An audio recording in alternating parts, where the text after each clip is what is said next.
Una cosa importantissima dai napoletani. Sì. Poi tu hai tre amori, mi pare, il calcio? Il calcio... Napoli come va quest'anno? Però si sono cambiato lo scorso anno, sì. Io spero che lo farà un po' meglio dell'anno scorso perché ha fatto un bellissimo campionato. E poi hai gli studi? Cos'è la cosa? Subito sono un mancato ragioniere. Perché si vede che ho più destino... Non fai i conti vaganti, diciamo. La canzone qual è? Scugnizza. Scugnizza, canzone in dialetto napoletano, perfetto, verace. Maurizio, applausone!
Di Maurizio, vieni un momento fra Maurizio, adesso c'è il collegamento con le nostre giurie e i primi risultati che riguardano appunto il complesso dei Beans e Maurizio. A voi, signorine Sip. Dunque, la giuria dell'Albergo Edra di Taranto ha votato per il cantante Maurizio. Un punto per Maurizio, sì. La giuria di Modena nella piscina comunale ha votato per Maurizio. Due. Il Grand Hotel Costa di Catania ha votato per i Beans. 2-1. Il collegio Nuova Fondazione Sandra Denea Mattei di Pania ha votato per Maurizio. Sono 3-1. 3-1, ultima. Io non vedo sul video screen le nostre centraliniste. Ecco adesso, vedi.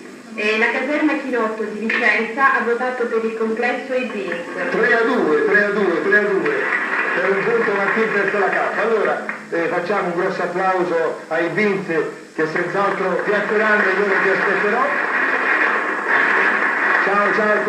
Intanto Maurizio ritorno nella tua posizione.